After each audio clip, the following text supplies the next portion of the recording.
So other things that you can do at home, utilizing simple materials from your own house, are these couple of visual physics demonstrations. Now, Doc, he's going to show you something that you're going to want to see because this is pretty amazing. And he's just going to use some basic nails, a 2x4 that's cut probably in about a 6-inch cut. Now, you don't necessarily have to use nails, Doc, or does this work best with...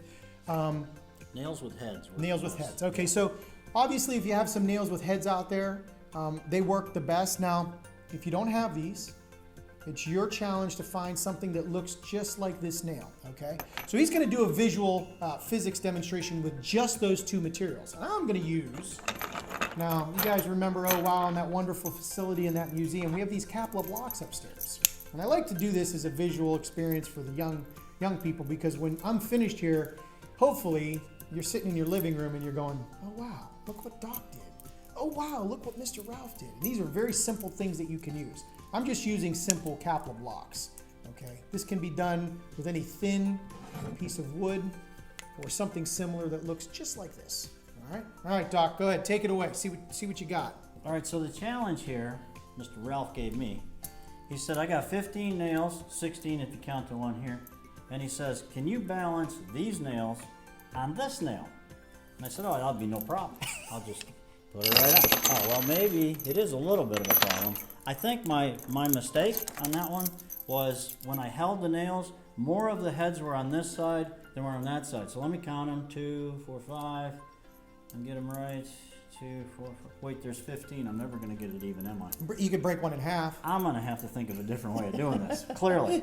All right, so what I'd like to do is, this is sort of an extension of if you look at center of gravity or the balancing point for things, sometimes they call it a fulcrum to make you balance.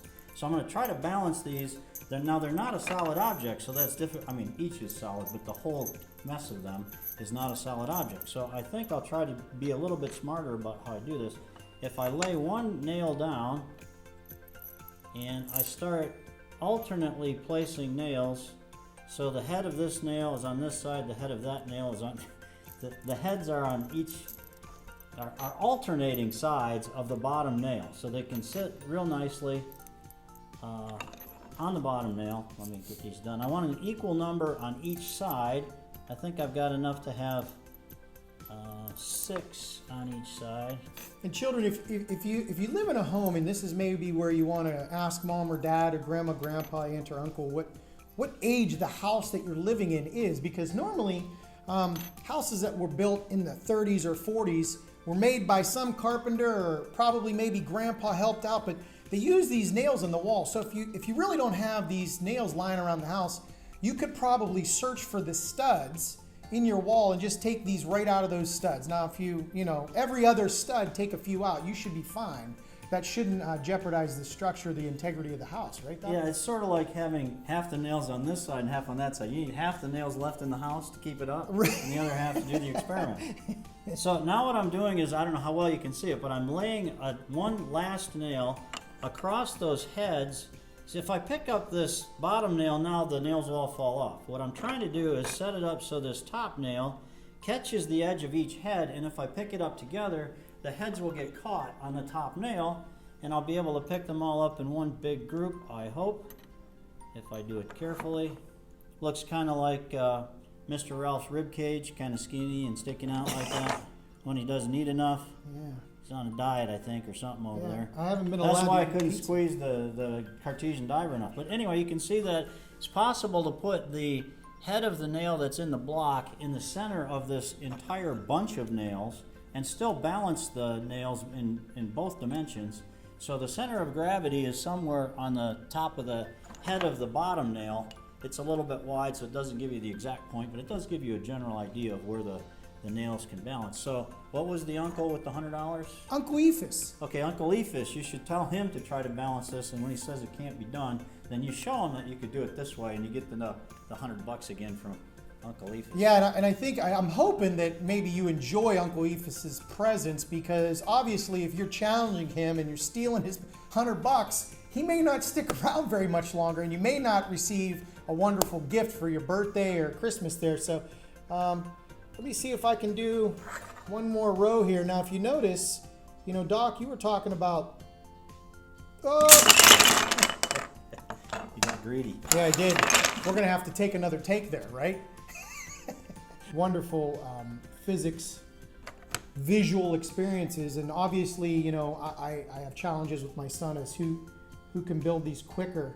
Obviously, if I've had a lot of coffee, I'll shake. My son will, you know, he'll be very careful about what he's doing. But we've made it a household competition to do these wonderful visual experiences together. And all the while, you know, we're having the discussions, right? You know, you're talking about, I mean, he's looking at mine going, Dad, how does that stand up? Or, you know, and it's an easy way to be able to take that little piece of education and you move it in and you're parlaying it into edutainment, right? You're having fun and you're building and you're doing something together. I can probably fit one more on here. It's getting close. There you go. And just like that, obviously the visual experience makes you go, what? How is that even possible? But back to what Doctor was saying, you know, Doc, why does this have the capabilities of being able to look like it's unbalanced or it's holding more weight on one side, or it just is physically looks like it's impossible to do, right? Yeah, I think you nailed it, or blocked it. I don't know. Yeah, so the center of gravity has to still be somewhere along this line, or it wouldn't be held up. And the other thing is, it's stable enough to hold together. You could have the center of gravity directly above, but if you didn't have it